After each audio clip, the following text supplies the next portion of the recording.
I just started it. All Okay, right. thanks. I think Jeff is actually, I want to say he's on a walking trail or a biking trail and somewhere right now for this week, but I'm not positive on that, but I think you mentioned that.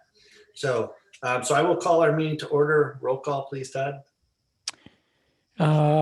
We have, I'm going down to the minutes, just make sure okay. Kristen Runge is absent. Jeff Tews is absent at the moment. Ann Lewandowski. Present. Al Dassow. Here. David Kennedy. Here. And Chris Zellner. Chris Zellner. I'm here. And Jeff Smith. Yep. Okay, we have a quorum and it's 6:01 p.m. Perfect, thank you. So the first item we have is minutes. We need an approval of minutes unless somebody has any changes to them. So moved. Motion by Al Second. Dassow. Second by, was that you, Ann? Second by Ann Lewandowski. Any other comments? Call the question. All in favor, say, actually, we do a roll call vote. Todd, go ahead. Chris Zellner. Yes. Jeff Smith. Yep. Al Dassow. Yes. David Kennedy. Yes. And Ann Lewandowski. Yes, please. Motion carries 5-0. Thank you. Then we have a public comment section. If there's anybody, doesn't look like we have any attendees, but if anybody would like to make a public comment.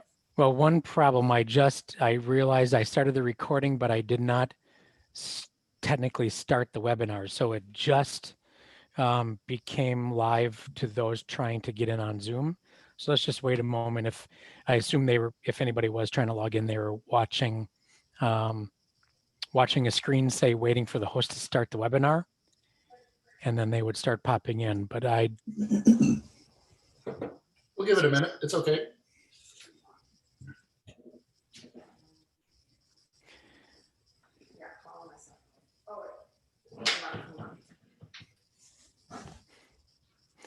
Usually they would be on by now, Chris. Okay, so let's move on then. Okay. Within that. So new business, introduction and discussion of advisory services to be provided by Nicole Solheim with Wisconsin Partnership for Housing Development. And Nicole is there with us. Todd, do you want to introduce this?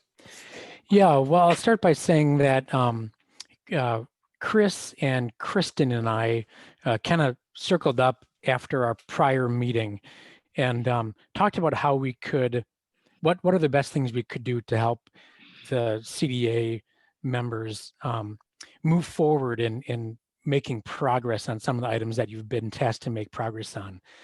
And kind of where we concluded was that it felt like I don't know if spinning the wheels is a good point, but it seemed like we had some discussion, we had some feedback, and then it was wait another month to get going. And we didn't possess the expertise to advise you right here and now as we're sitting in the meetings. And we felt that was stymieing us.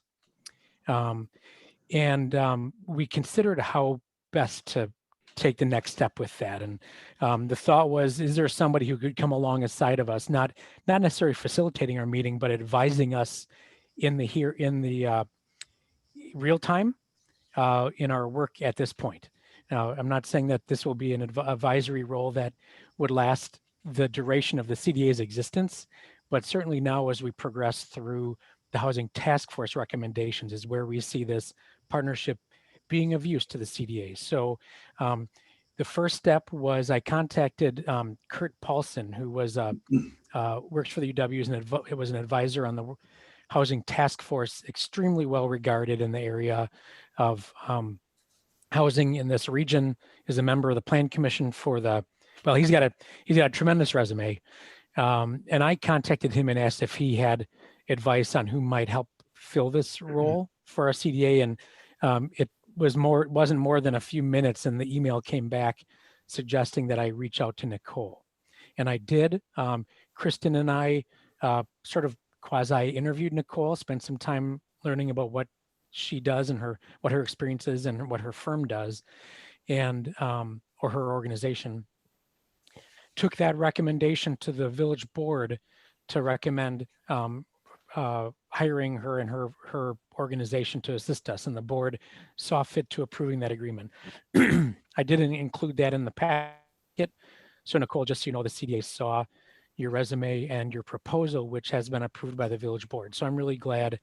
I'm glad to have Nicole with us to take us through some of these evaluative steps from the housing task force. So with that, maybe before we jump into Nicole introducing herself, are there any questions from the CDA about why we took the step of involving Nicole, or the decision that the village board made to do so? I'll just facilitate. If you have questions, just raise your hand and I'll call on you. Ann, go ahead. Can I ask what the distinctive, how Nicole and Jason differ, so that as we're asking and hearing input, we will know what your thoughts on that are, please? Sure, and maybe, maybe I should punt this right to Jason. Assuming Jason has taken a peek at the packet. Nicole, just so you know, Jason is our contracted planner. Jason was the author of, or we hired that MSA to do our latest comprehensive plan. So that's the background behind who Jason is. Jason, what's your perspective on the difference between you and what Nicole might bring to the table? You're muted. Thank you. My understanding is that Nicole's specialty is in particular in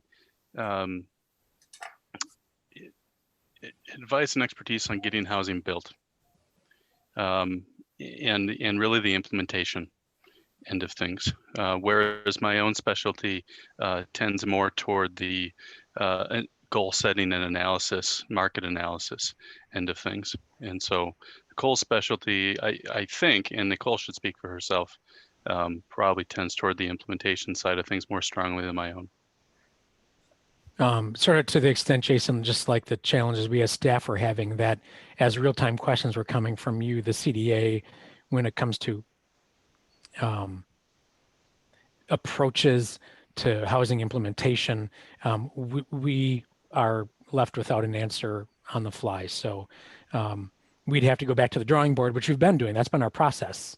We'd meet, Jason is here with us, Kevin would be, Brian, we hear your questions and research for a while and come back. But Nicole, how would you answer Ann's question? Yeah, I think Jason did a great job with that. You know, my background, I previously worked for a real estate development company for a long time. I have a background in urban planning. I serve on the Plan Commission. So, you know, when I look at plans and working with communities, I'm usually looking at thinking of it from a real estate development perspective as to how would I approach this, what project would I pursue here. So it's really more of the bricks and mortar that I'm thinking of. And I think that might flush out even more, Nicole, if you were to give us a little bit of background on what your current organization is and what you do, because you do active development. You're in that profession, and that therein is a difference between Nicole's work and the work that Jason does. So could you spend a moment on that, Nicole? Sure. So I am the executive director at Wisconsin Partnership for Housing Development, known as WPHD. We are a statewide nonprofit, but based here in Dane County, around since 1985. And our mission is to expand affordable housing opportunities and doing that by partnering with other nonprofits in the private and public sectors.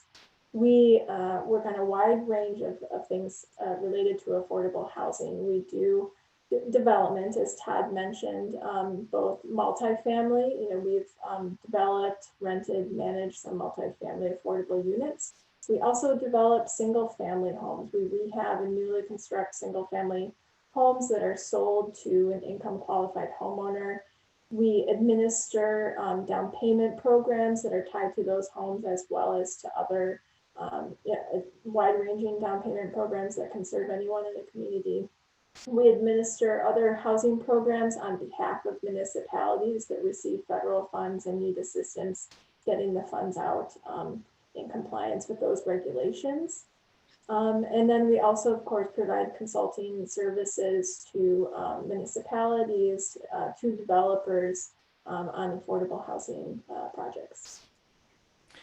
So I think that really helps to give the differentiating explanation between Nicole and Jason. I do think there's going to be, they will benefit from one another being in the same virtual room because of their background, but they certainly are different in their professional approaches and their specialty areas. Anne, does that answer your question, or do you have any follow-ups? No, that's great. I'm sorry. Okay. All right. Thanks, Anne. Al or David, any questions from you guys, or are you guys good? And Jeff. And Jeff, sorry. I'm good to go. Anxious Yeah, I'm good to see go. see where this will lead, because I'm, you know, as I've watched our meetings go on and then things pass on to the Plan Commission, kind of have to ask, what are we? What value are we providing? Is kind of where I'm standing. So I guess I'd like to see us find a path here, because otherwise Plan Commission just take it over and do the whole shoot match, right? Okay. And that's a good point, David. Nicole's presence here certainly doesn't change the structure of our governing process and our committees, certainly.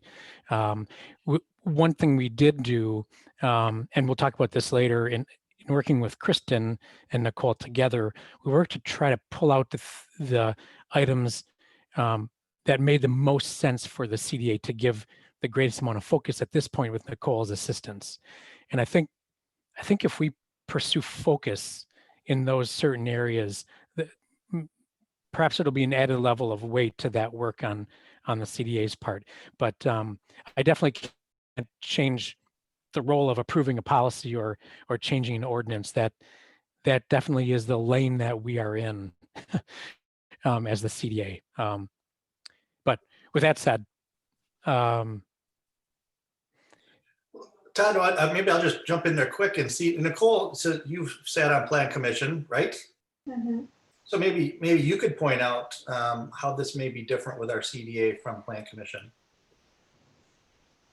Sure. What the goal would be. You know, I do think there are obviously some strategies to housing encompass land use, which relates to Plan Commission. And that's, I think that the CDA, in my experience working in other communities, so I serve on the Madison Plan Commission, and when we're looking at policy changes to zoning or other land use, we do get recommendations and referrals from, for example, the Housing Strategy Committee. So there are other bodies that then inform the Plan Commission on our land use decisions. But I also think a big component to come out of the recommendations that we discuss are things related to financing tools and other programs, not necessarily land use related, but other strategies that the village could employ to incentivize and to encourage certain types of development in certain locations. And that is well within the purview of the CDA. Thanks, Nicole. Dave, did that help you a little bit with an understanding? Time will tell. Okay. All right. Anne, you got your hand up again. Go ahead. So when I hear Nicole talk about strategies around financing and all of that, my question for you, Chris, as chair is it anticipated that those recommendations also go through planning, or will those be made directly to the village board? So I think what's going to happen with that is those are going to go directly to the board. The financing part of it would there. I don't think it would have to go to Plan Commission for that. So. Okay, thank you for that clarification. Mm-hmm. Okay, Nicole, did you have any other comments you'd like to make as far as about you or anything with your resume or anything for the committee? And then we'll move to the next one. I'm happy to share other, background information not included in my resume. like I said, I work with a real estate developer primarily on affordable housing, but also mixed use commercial projects, hotels, a lot of urban infill for about 10 years. Also worked for an economic development nonprofit. And I grew up in McFarland, so I am very familiar with Dane County, our municipalities. I have many memories of Wanakee beating us in football, so I have that history as well. I would mention that I know Nicole has carefully gone through the task force report, so that's fresh in her mind. Perhaps some of the comp plan stuff too, but I personally gave her a virtual tour of Wanakee yesterday. And then along with an update on active projects that are underway as well as potential projects. And then I believe she did her own version of a in-person tour. Was it today or yesterday?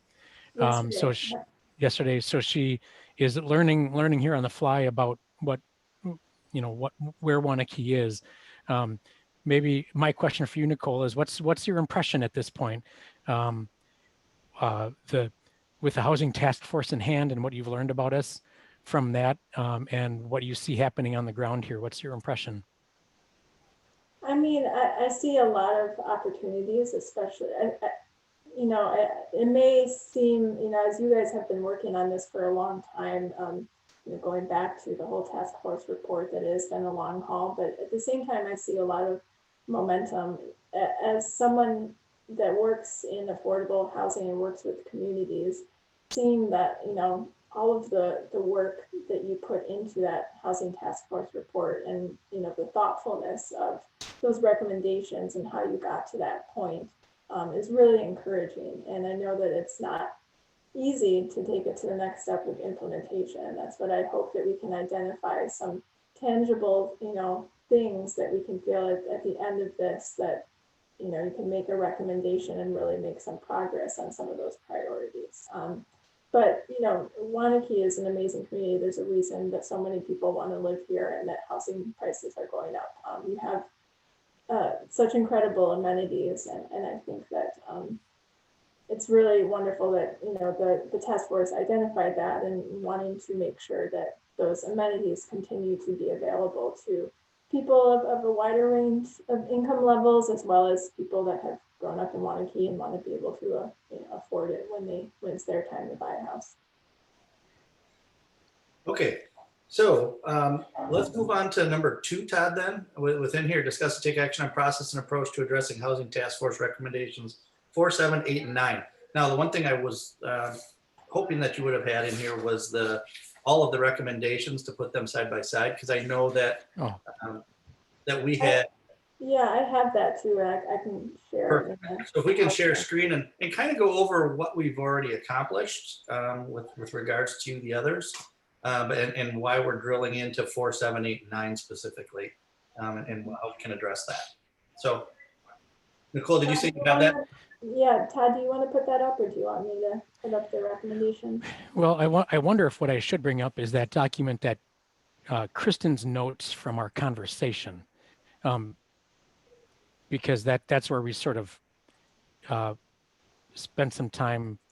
Let me track that down. We spent some time identifying where certain recommendations were and how they were not applicable to the work of the CDA at the moment. So let me find that. So I think that's important. You might have that too, actually. Yeah, I think that's important, Todd, for the members to see that. Okay, I've got it. Go ahead. You can share a screen, please, and then go through that. Yep, I'm going to bring it up. Yep, I'm getting there. I'm getting there, boss. I'm not your boss, kind of. But go ahead. 1/7. 1/7. Yeah, I'm 1/7. Okay. Boss. That's right.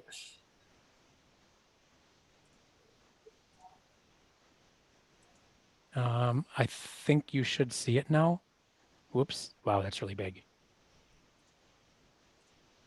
Oops. Oh no, that's our memo. Mm-hmm. And there we go. Okay. There are 3 items, 1, 10, and 11, that I've reported on before are being incorporated into the village's partnership with UW as part of the University Year program. So those are going to be, we're going to be hand in hand working with assigned staff as project leads, and then assigned professors, staff, and students from the UW to partner with us on those. Recommendation 2 and 3 are sort of shaded blue, not that they're no longer priorities, but I guess the answer is there is progress being made in those areas. Maybe not the exact progress that anybody is, maybe it doesn't check everything off the list, but there is some progress being made towards that. Recommendation 5, we felt is on hold due to certainly the different type of learning that students are doing at UW. And also we felt that there's some aspect of plan commission role here, because what we're really talking about is land use and it's land use issues regarding identifying sites for those particular uses. So we thought that fell more into the plan commission lab. Recommendation 6 is in process via plan commission. That's the 75-25 rule. And recommendation 12, well, that's what we're here doing. And that left, we thought, items 4, 7, 8, 9 as making some sense, and certainly where policy can be devised as part of the CDA's work. And also fitting Nicole's area of expertise, where she can be most, there it says Nicole's alley. It's right down her alley is what that's all about. So that's why we identify those 4 to be most useful for her to work with us on at the moment. Okay. And I'm happy to try and answer some questions. So I'd just say, I'll leave the. Let's open the floor, Todd, to the other members. See if there's disagreement or anything, because we put this together and looked at what we've been working on, and we narrowed it down in scope. Right. Obviously, we have 4 things that we're looking at tonight, and the reason that we did scope is because we were not focusing in on anything really. It was kind of just all over everywhere. So this is taking us, and we're looking at specific things that we can identify and make recommendations from moving forward. And any questions that people have right off the bat here? Raise your hand if you have one. Otherwise, let's jump into number 4 right up. And just so you know, Jeff Smith, I can't see you, so if you were raising your hand, I wouldn't see it. So just go off mute and speak up if you want to have your camera operating. Okay. I should always say that. So Jeff, if you have something comes up, just blurt it out and we'll get you going. Just don't interrupt anybody when they're in mid-sentence. That's a pet peeve of mine. So all right, let's get moving on that. I would also say, Chris, being that you're in mid-sentence, this doesn't take any of these things really out of potential work in the future. Maybe 2 and 3 that the CDA wants to say at some point, there's more work to be done here. That's very possible, and we can definitely go there as we progress. But what I'm suggesting here with this is bite-sized chunks to help us accomplish things going forward. So we're hoping that what we'll talk about next, Chris, is how we will take on these bite-sized chunks. Correct. So number 4, the recommendation is recommended that the village work with developers and/or lenders to pursue a variety of housing loans credits, including TIF financing, low-income housing tax credits, and assistance from the Federal Home Loan Bank. We've talked about TIF a little bit. We had our expert in to talk to us about TIF and what we could do in the last year of a TIF, and how we could potentially leave it open for a year, I guess is really the right way to say that, to use funds for affordable housing usage. That was one thing that we looked at. The rest of it's kind of been here and there. We've talked a little bit about each one of them, but it's probably appropriate for us to hear from Nicole on what we could be doing additionally. Or maybe give some clarification to them. And with that, maybe Nicole, if you want to share your screen with your thoughts on approaching those Sure. 4 items. I think that'll be helpful as you go through it. And that's also in the packet. I cut and pasted into the memo for the CDA. All right, can you see that? Yes. Yes. All right. Okay, so here are the 4 recommendations that Todd just identified. The first one there, the financing tools. So what I would propose on this is that I would provide an overview of financing tools that are available to developers and communities for housing. You know, talk about the types of projects that are funded, what that funding looks like, and how the village could assist in making those funding applications more competitive, what the village's role could be in that, and then also an idea of the timing and process that comes along with those funding sources, so you know what to expect. And in turn, you know, I'd like the CDA's feedback on those questions, additional suggestions for, you know, financing ideas that I'm thinking of that you'd like me to look into. And then an overall discussion about which of these tools would be a good fit for the village and something that we want to pursue, and you know, as the village or in partnership with other developers. So are there thoughts on that process? Other things that you would like me to take a look at in that? Yeah, I know David's got some thoughts. Well, I do want to mention, obviously tonight, what we're proposing here is kind of a renewed kickoff on these 4 projects. So I don't expect we're going to solve any of these things today. And Nicole has recommendations on meeting process to address these 2, which I assume she'll go over at the end. So, Correct, yeah. all right. Go ahead, David. David, you had your hand up. Well, my curiosity would be, it seems to me in my experience is that certain developers work on, you know, low income housing projects, and a lot of them do not. And where do these programs go? Are we going to try and educate the greater development community that these types of programs are available? Wouldn't they be pursuing those on their own if there was a grand opportunity for it? I'm just a little curious that, you know, we can put anything out there we want to, but if developers look at projects and say, hey, this doesn't make financial sense to me, how do we show them, get them in? How do you get them to come and sit down and show them that it does work? And you have that experience to deal with. Yeah, I mean, there are some housing finance tools that could be pretty easily, you know, grasped by a developer that doesn't work in affordable housing very often. There are some that, you know, it's pretty straightforward. There are other, you know, like low-income housing tax credits, for example, that is pretty detailed and in a niche market, and there's certain developers that do it, and there's certain ones that don't, and there's long-term compliance, so you really need to have a hold on that. You know, my goal with this is to give you an overview so that when you're meeting with developers or they come to the table, you know, you have an understanding of the various tools that they are pursuing and how the village can help them. Not necessarily, you know, I'm not expecting the village to say, you know, we know how to make this project work. I'm going to put together a performer for you. That's still, obviously, I'm a developer, but I'm trying to provide some background in things that the village can feasibly do to improve the competitiveness and the financial viability of these types of projects.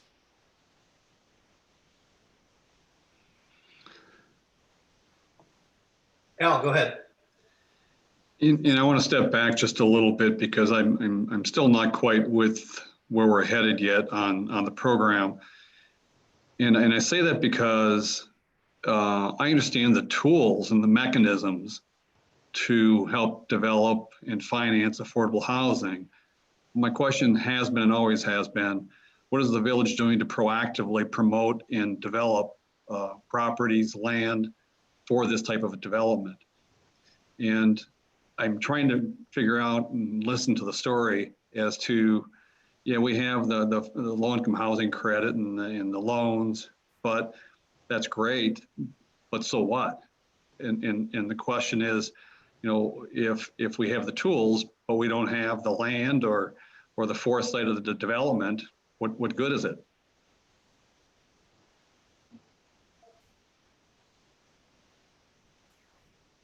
So everybody went stop and blank right there from that Al question. I just watched everybody's faces, and it was, other than Ann got her hand up, everybody else was kind of stare blank at that point.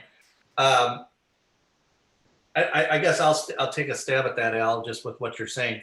I mean, we're going to have to make some decisions from land use to, and that's going to be in the plan commission side of things, is land use. But you know, does the village entertain that we want to own land, buy land specific for purposes, or is that something that we want to go down that road?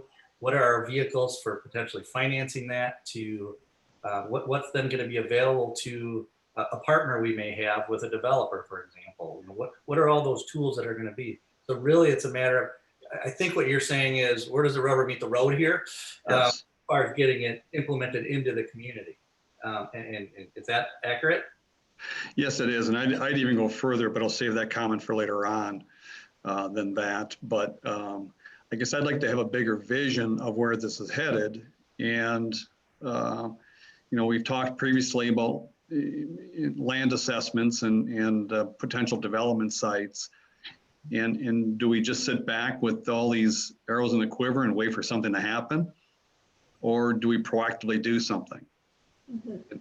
And that's what I'm getting confused at. Yeah, we can, and you know, I'm obviously Nicole's a smart person, and she knows all the things that can be done. The question is, what is the village going to do to get what she has, the skills and tools that she has, moving in the right direction?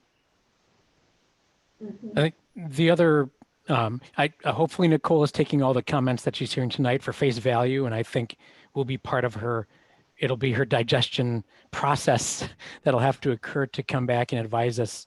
What we did ask Nicole to do, at least when Chris and I were talking to her, is maybe to take a position of bluntness with us from her perspective on what frankly is a reasonable approach for us in the marketplace, and perhaps what is maybe, from her opinion, pie in the sky. And I'm not saying, Al, that what you're suggesting is that, or is either of those. Right. But I'm looking and hoping for that bluntness, and that's, I guess, one of the benefits of having a consultant is they can hit us between the eyes with their advice and be done in however many months without any bruises. But I hope that she can give us that sort of feedback. Mhm. I think just to add on to that too, I think that a big part of getting an actual project done of this type of project, which again, you know, tend to be pretty complicated, is as a developer, it's extremely helpful to work with a municipality that has a basic understanding of the process that you need to go through.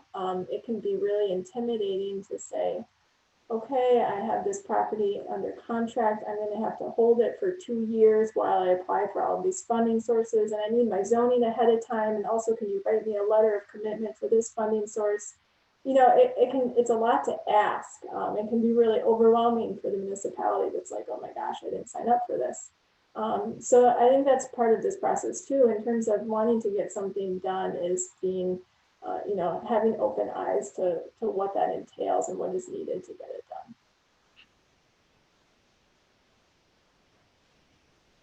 done. And I agree with Todd that I appreciate the bluntness of Nicole. I guess I want to be transparent on what we're trying to accomplish. So I take no offense to any bluntness of anybody, vice versa. That's good.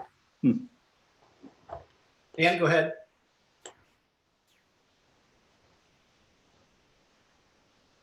You're on mute, Ann. Thank you. This sort of dovetails into Al's question. I certainly see some policies that could be written here from the CDA's point of view. I do wonder what ongoing responsibilities we might have for this, as I really see educating developers or working with them is really Todd's job, and then you know, the letters of commitment really coming from the village board and all of that. So I guess I sort of wonder, what specifically are you looking at us for under this recommendation? So I'll take a little bit different tact with that in answering maybe your question, Ann. I look at this as we're kind of like the China wall right now, Wanakee is, that we have to break down. That if we have the tools and we know how to do this, it's going to be easier for us to attract developers because they're going to know how to do this. Most of them are going to know this that are doing it.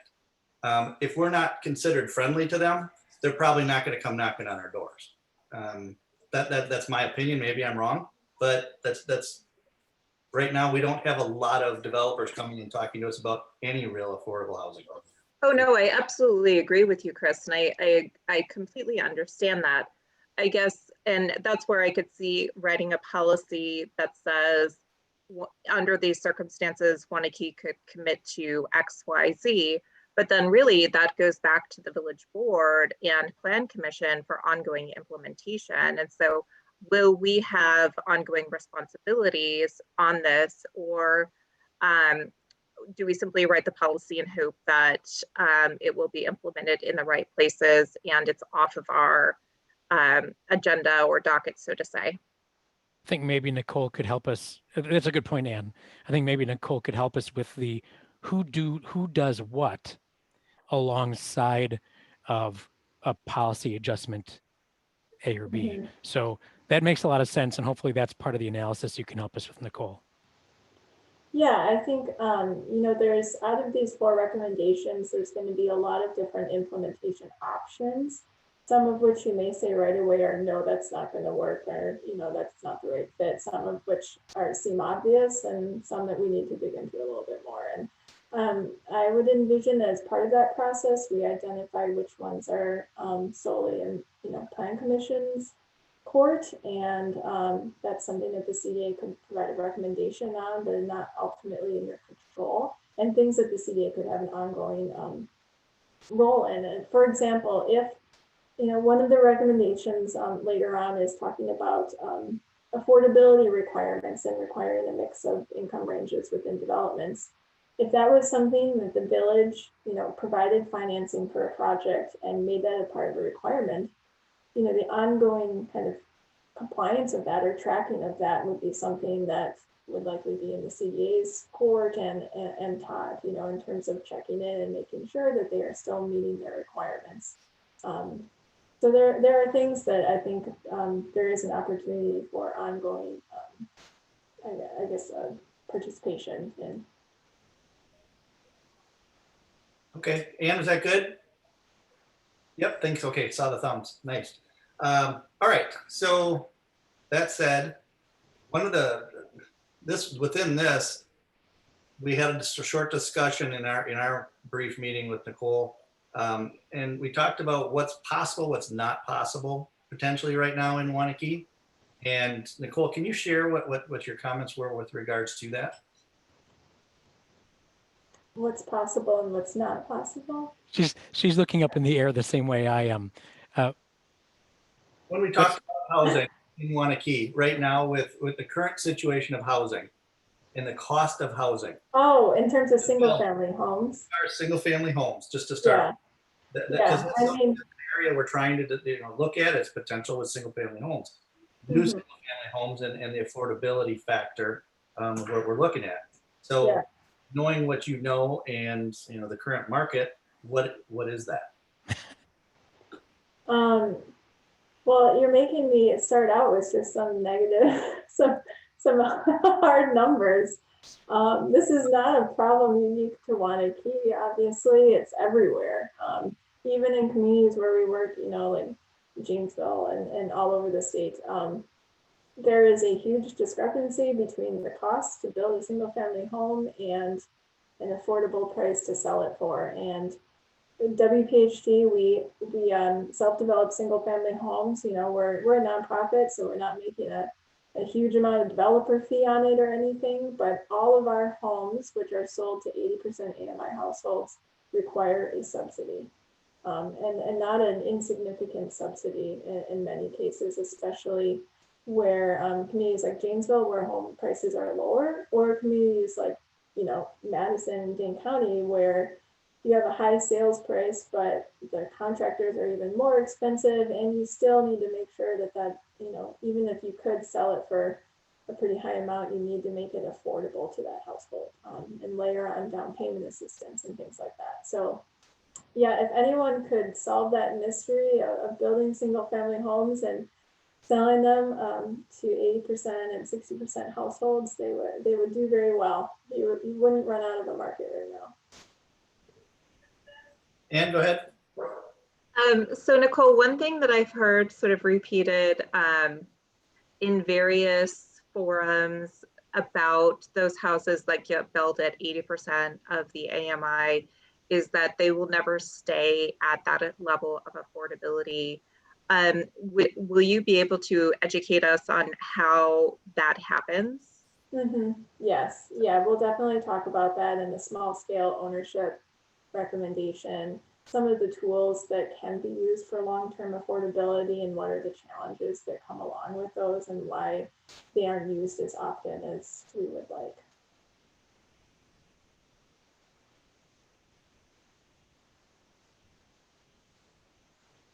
Sorry, I was on mute.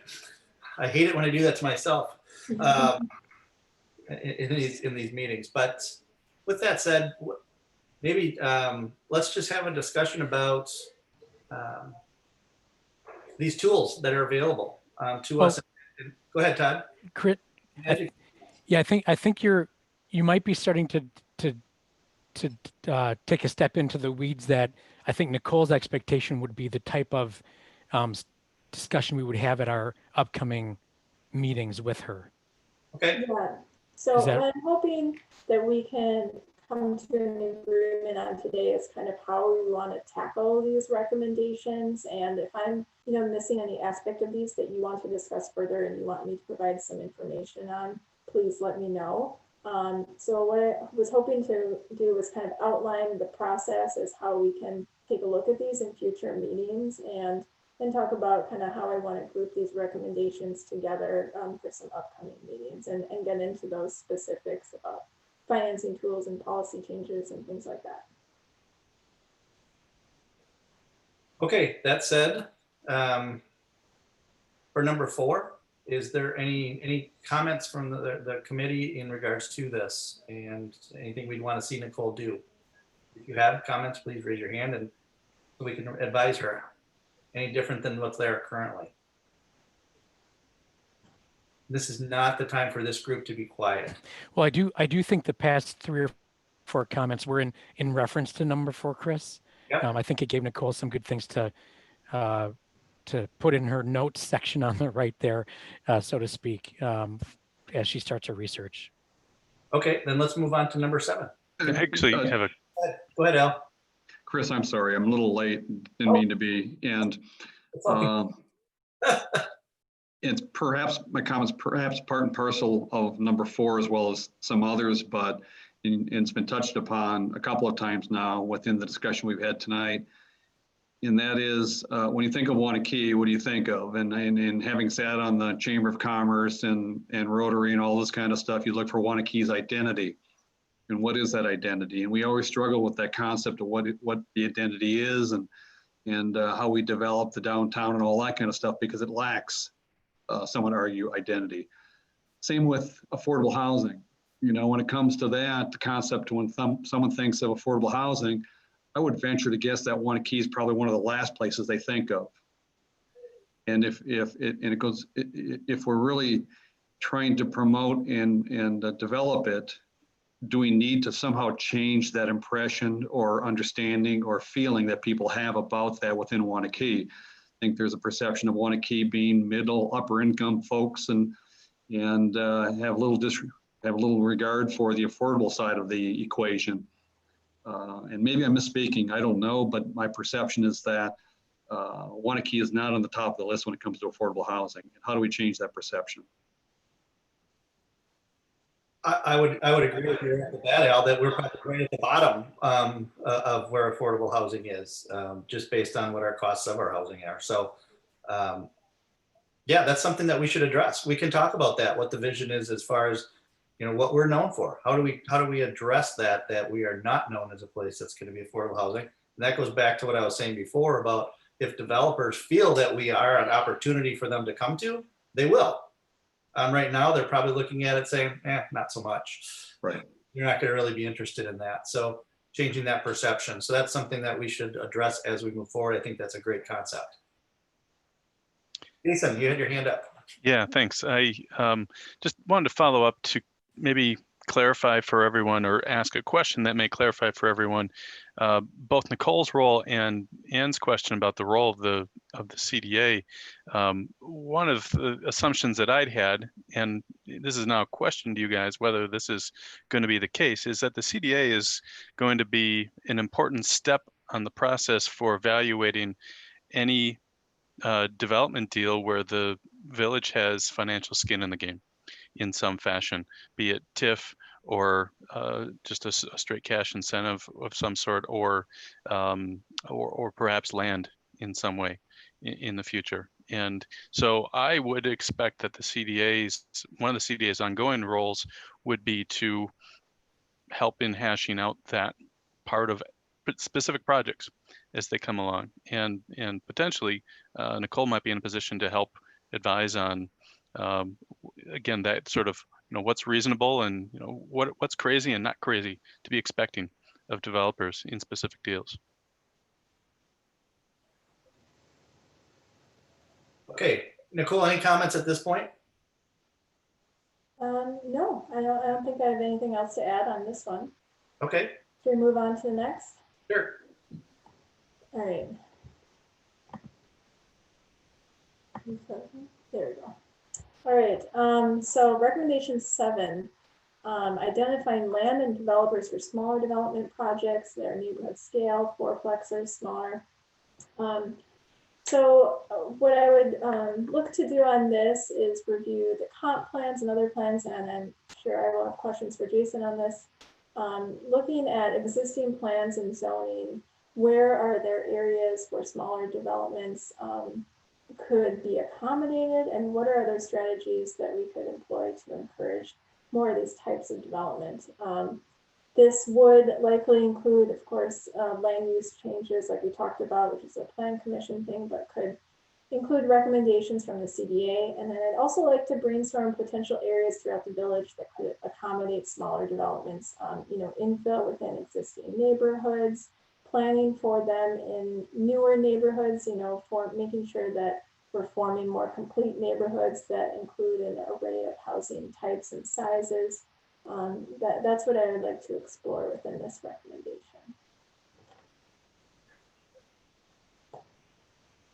So not that I want to bring this up in any way, actually, because it's a little bit of a sore topic to me, but this goes back to when we were going through a certain large development that was proposed on, we'll just call it Main Street, that we had quite a bit of issues with.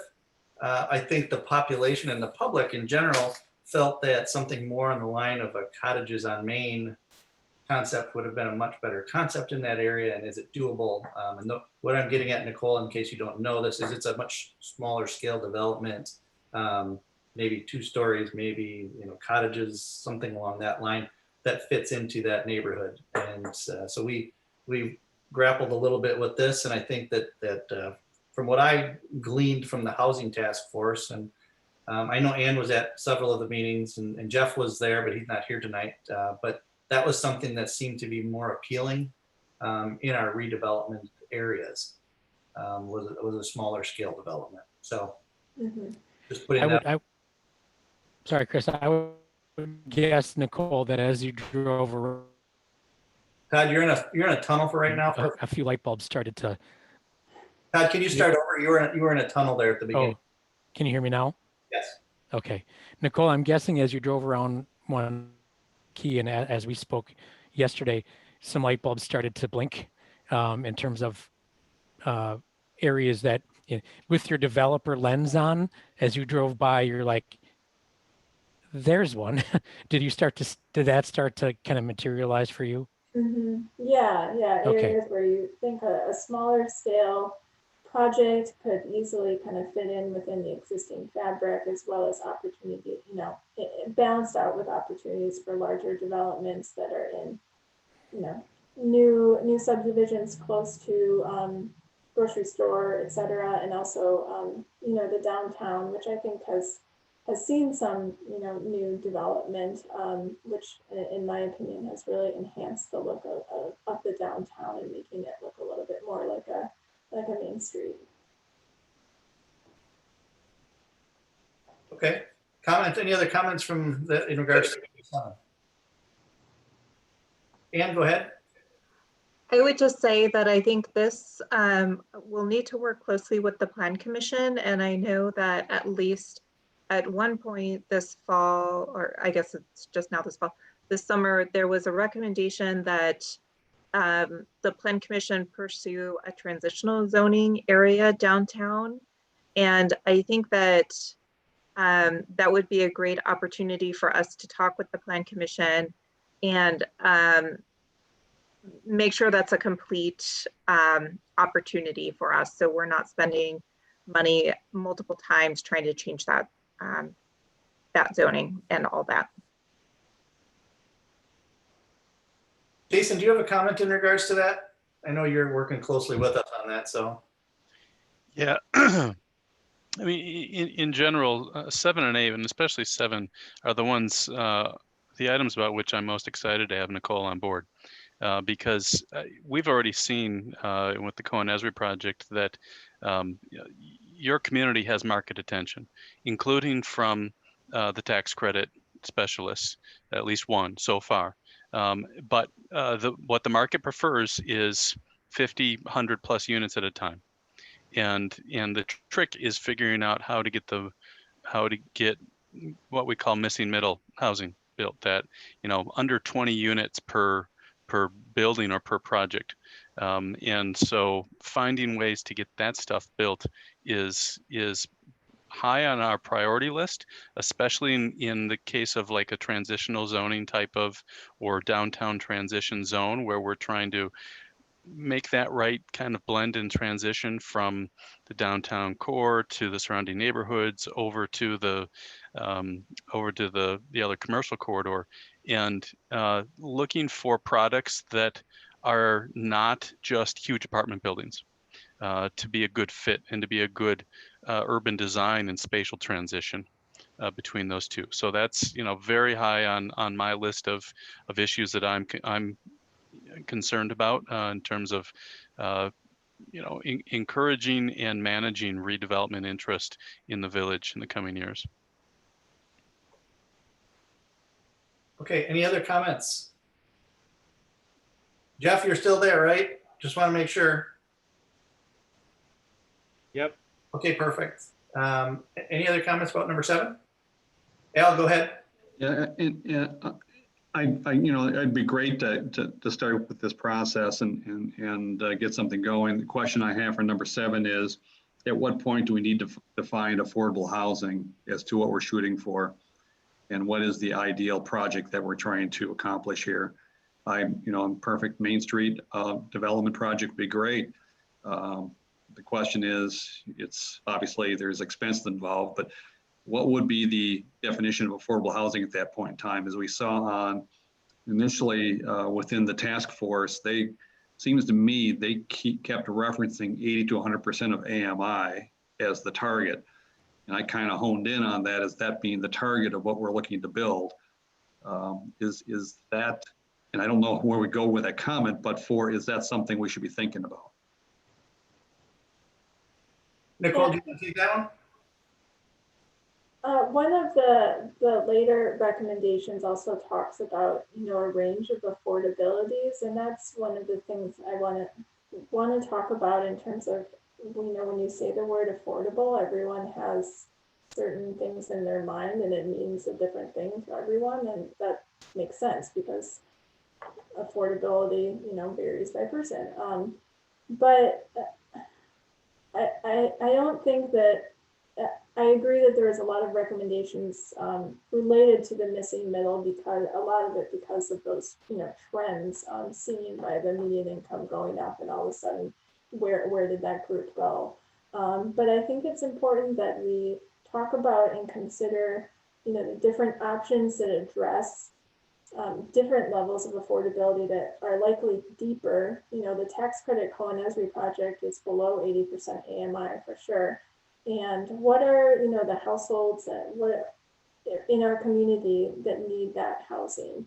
And is that 50 units enough? And probably not. And where would be a good place to explore that? Or how are ways that we can encourage a similar development in a different part of the village, or where would that make sense to be? And there's not going to be one project that's going to hit every income level that is needed and hit every design standard that we're looking for and every development type. So we need to consider a variety of options throughout this process and where they would make sense. Okay, any others? Okay, let's move on to the next. Number 8. All right. This one is similar. Again, it's focused on small scale projects, but specifically more on ownership. And that, those can be tricky. And what I'd really like to do is take a look at maybe some case studies of different small scale ownership projects. What are challenges that those projects face? How do they overcome that? Are there lessons learned that we could employ at the village level to encourage more small scale ownership projects, condominiums, co-housing, that sort of thing. And as part of this, again, like the last one, I'd like to talk about kind of what are the ideal locational characteristics for this type of project. And, should we consider recommended changes to zoning or plans that to accommodate where these could be? Anne, go ahead. So Nicole, when you go through the zoning code, you will go through that, and how will that be used to advise us on these recommendations? And specifically, because we are not in charge of the zoning,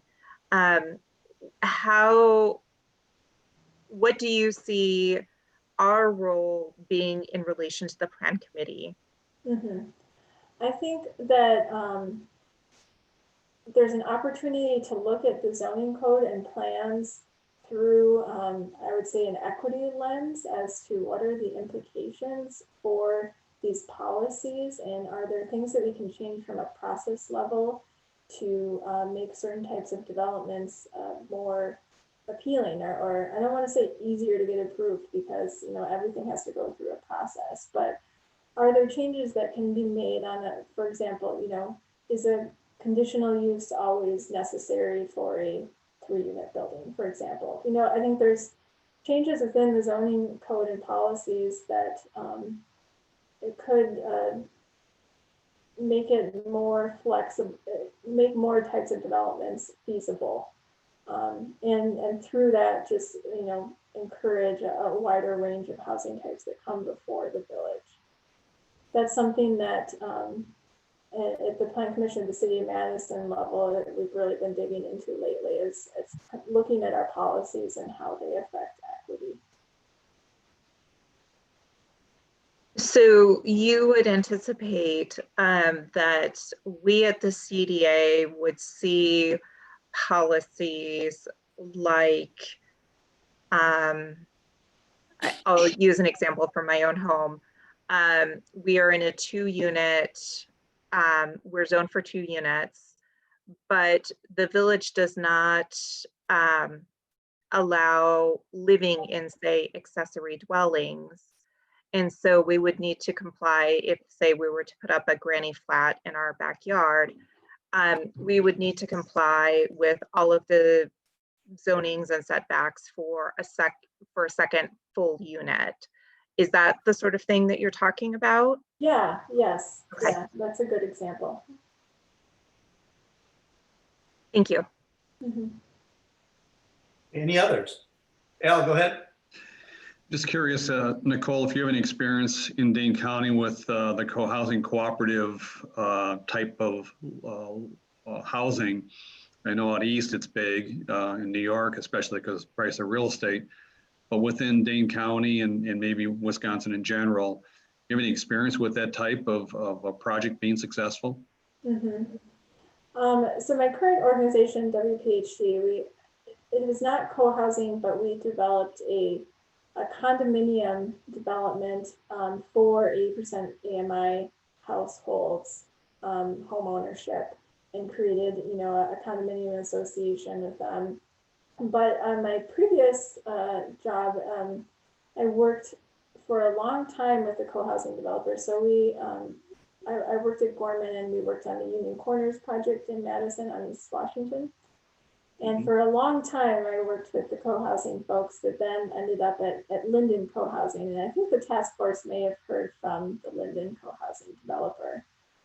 So I didn't end up working on that actual development, but went through a lot of co-housing, tours of the co-housing in Madison over by the Arboretum, and trying to put together the organization that would get reservations and advance sale of the units. Eventually, they were not able to pull together their enough buyers in time for us to meet our TIF obligations to the city, which is one of the reasons they went to the other site. But that's something that I do want to dig into a little bit more, because that's really the extent of my current experience in the area. So I have a second question. Thanks, Nicole. And this is probably geared more towards the village, and only because we're talking openly and honestly about different aspects and thoughts and concepts. And I bring this up only because I've seen it with public utilities. I've seen it with banks, where they are owners or co-owners of affordable housing for various reasons. Could the CDA be a co-owner of a house or a owner of a house? Would we take on that? Could we take on that role and responsibility?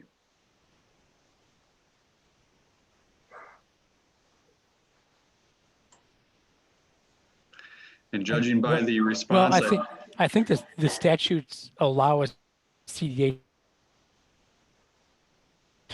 Todd, you're play a role like that. Todd, you'd have to start over. You went out again. And my thing is doing some weird. We just switched to a mesh. Does everybody have a mesh Wi-Fi system in their house? No, it's not good based on what I've seen so far, but we're getting used to it. Might have to make some additional modifications, but I believe the statutes allow a CDA to play a role like that. In our situation, the village board would have to give the CDA that authority to serve that sort of function. But before any of that would happen, we certainly would have to learn a lot more about what is entailed in that, and do we have the organizational fortitude here in our little village to accomplish that sort of function? And I don't have the answers, but they're worth exploring. So Todd, your mesh got in front of you there at the end, but if you saw my reaction, is that what you were that I went back a little bit?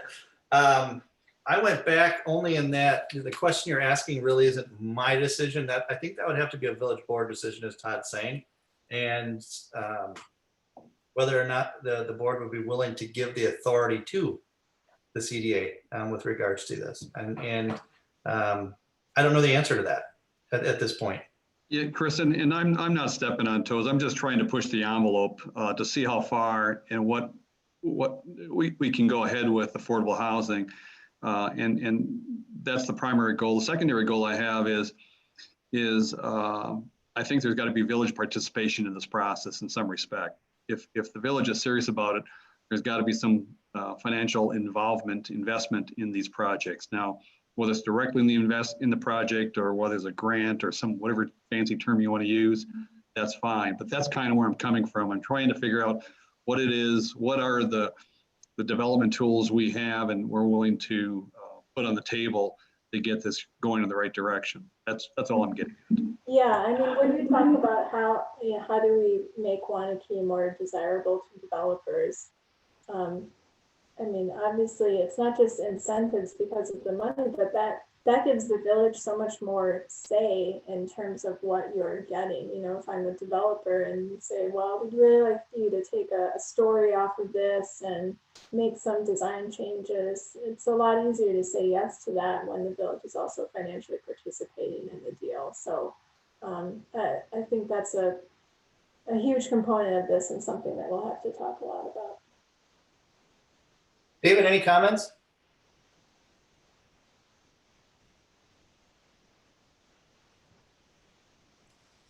I think we're moving along well.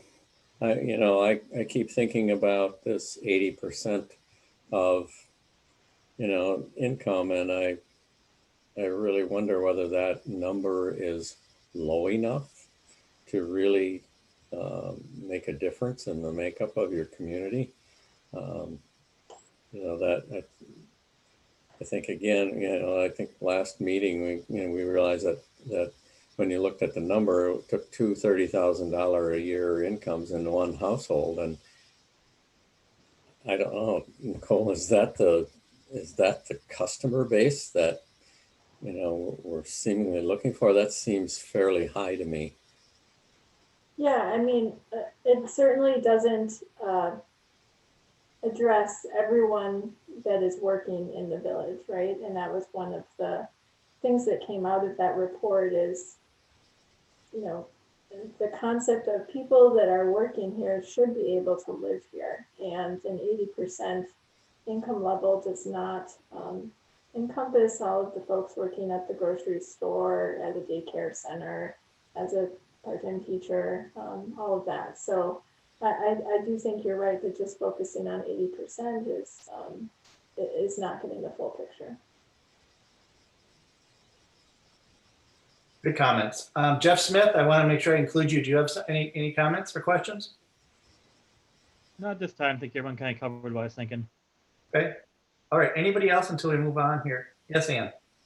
I have one comment back to Dave Kennedy, which is my understanding with AMI projects is that it's based on individual income as well as household income. So if I am making 30,000 a year, I am below that as a single person. But if I'm making, say, 50,000, even though I'm under, say, 80% as a household income for two people, I'm still over what would be anticipated for an individual person. And Nicole, please feel free to correct me if I'm wrong.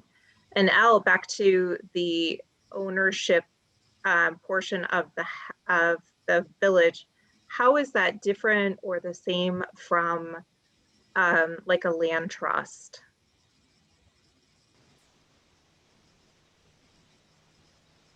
Well, typically a land trust would be owned by a separate, nonprofit entity and managed by that.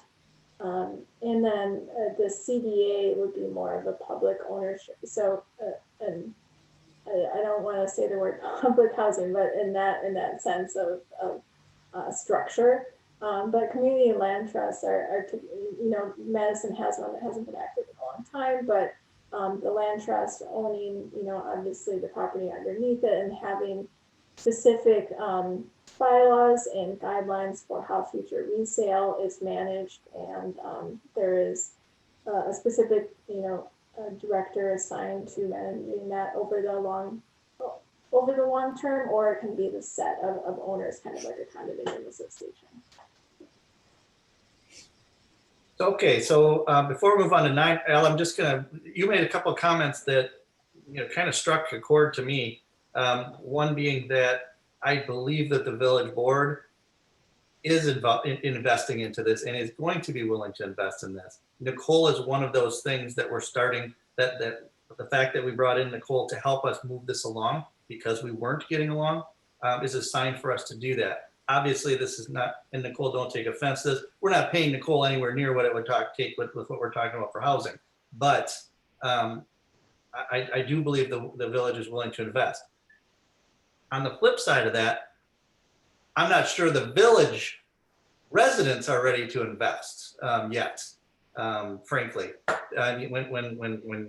Just things that I hear. I have Jiminy Crickets on both sides of my shoulder on a regular basis, saying different views within the community. And as we go through this, I look at identity, which is what you talked about. What's Waunakie's identity? This is going to change the identity of the community from where we're at in tearing down some barriers. We are going to be changing identity. And is the community going to be accepting of that as we go through that? That's something we're going to deal with, I think, and battle through. And as this gets recommended up to the village board, and there's going to be more and more. I see that we have 0 participants outside of who's here tonight within the community listening in on this. So they know nothing about this right now, in essence. So it's going to be important, the work that we're doing. And I can tell you that, you know, I'm 100% behind this, and I was frustrated just like all of you were last meetings that we weren't getting to where we need to. So we're going there now. Go ahead, Al. To some degree, I wish I could remember everything I think of because I try not to interrupt.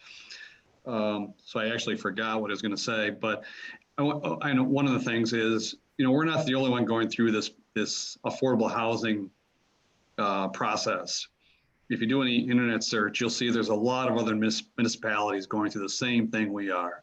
And they have the same results, same documents saying there's a gap, and we're all trying to replace that gap.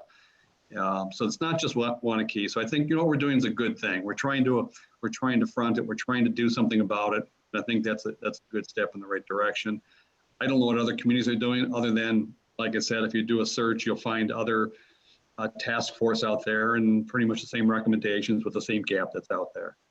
So, and the other point, which I think was more relevant, but unfortunately it has left my mind at this point in time. So maybe we'll come back later on.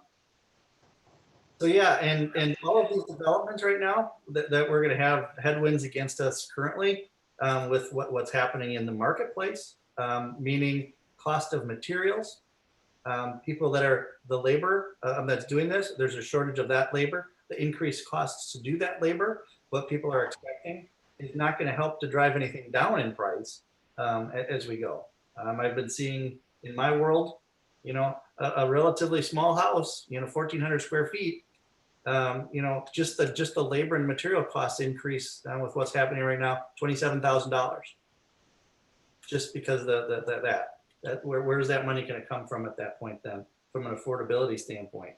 So we're going to have some headwinds for a little while, so I actually think this is a good time for us to be addressing this, even a better time than normal. All right, so anything else with number 8, or let's move on to number 9, since we're trying to keep on our schedule here. So we're at 7:12. So Nicole, I don't know if you knew this, but we established as a group that we wouldn't go more than an hour and a half. So 7:30 is our quit time. That is a very good, I approve of that recommendation. I'll tell you, I had a plan commission meeting last night that went until 10:30. Nothing good gets done that way. All right, so the last recommendation, we touched on this a little bit earlier, is discussing the village requiring a range of housing affordability options within mixed income developments. So what I want to talk about, this is going to tie to number 4 and all of those different financing tools, because, you know, shockingly, developers don't just decide to make their units affordable. It's because they have to, because of their funding sources. So we're going to talk about the different ranges that are tied to those different funding sources, why you'll see, you know, there's certain income mixes within a project, and the affordability restrictions that are tied to those, how long they last. And then the options for the village, you know, if you want to follow this recommendation and require some affordability within developments, what are your options for that? You know, it would really almost always be tied to funding, especially because there's a lot of state statutes that prohibit, you know, tying zoning to affordability. So those are the types of things that we'll talk about within this and discuss.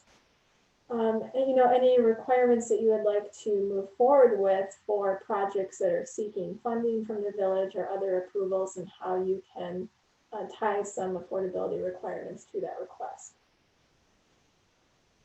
I'm very interested in this particular topic when we go through this and how we're going to be doing this. And I think it was you, Ann, that said it when it was a very good point, is once somebody buys whatever it is or rents where it's at, what's to stop it from going up considerably in cost to meet what the market's at? I think that's what you were saying, Ann, and I don't want to put words in your mouth, but this is something that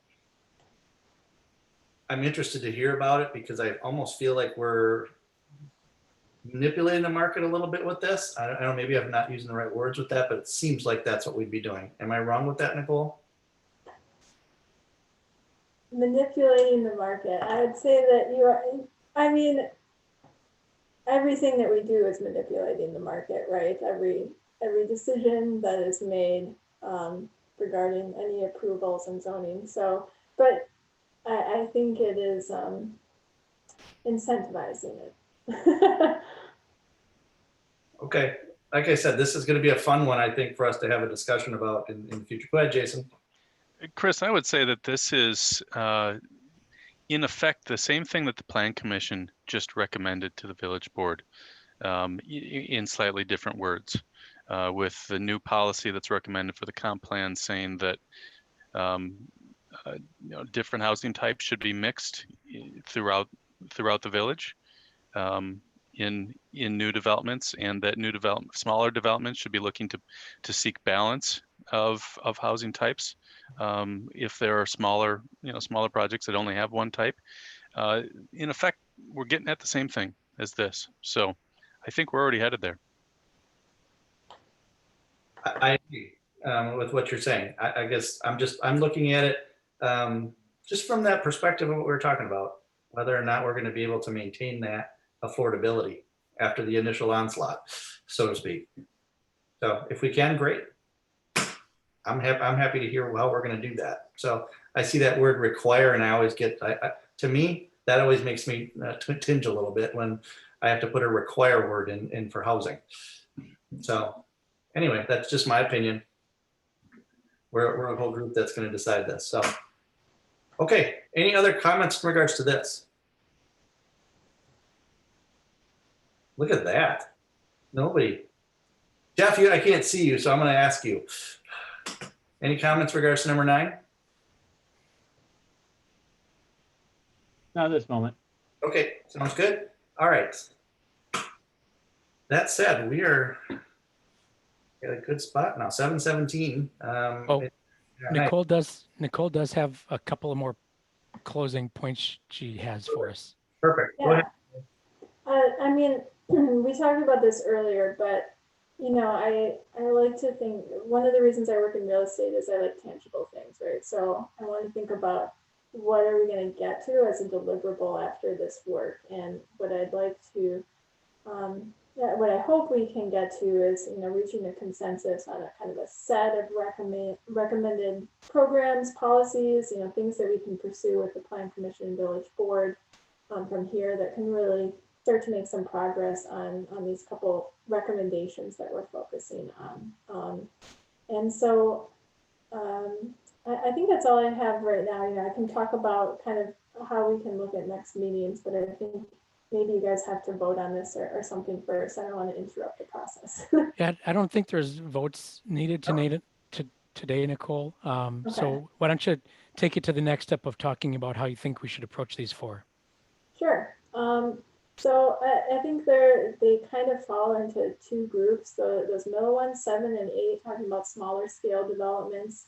I'd like to tackle those at a meeting together, and then also 4 and 9 together. And we can start. I don't know if you guys have a preference on what you would like to start. I'm open to either one, but we can start with 2 at one meeting, and if we decide that we need to dig into it a little bit more, we can continue into the next meeting or jump into the others. So do you have a preference on what ones you would like to begin with? Preferences, everyone? Or no preference? Because I love it when my kids don't give me an answer, because I just get to pick that. So it's great. Ann, go ahead. I think my preference is to tackle the funding sources first, because I think that way we can talk about smaller scale a little bit more sensibly from what I would anticipate. And maybe we would have feedback from the village board on how they view these policies and what we can really do, which, you know, gets to Al's point, which is always what are we really gonna do on this project? Mm-hmm. Yeah, I think that's a really smart way to approach it. Okay, now that Nicole said that's a really, really smart way to approach it, does anybody want to go with 7 and 8? Oh, I was going to ask Nicole, what should the CDA expect for process? Are you going to be delivering assignments or research prior to, or are you going to have a presentation with response back and forth? What should we expect? Yeah, I would plan on sending out some materials well ahead of the meeting, so you have some time to review it and pull together some thoughts and questions. And if you want to shoot me questions in advance of the meeting as well, of course, that's fine. I'll probably run through some sort of presentation like this, but would hope that it would be, you know, an open conversation throughout it, not just me talking to you. So if Nicole, if you don't mind, could you define what you mean well in advance of the meeting? Because that's a different thing for a lot of people. I would say about a week before the meeting. Is that all right? Is that good with everybody? 1 week is plenty? Okay, good. No, that's a fair clarification.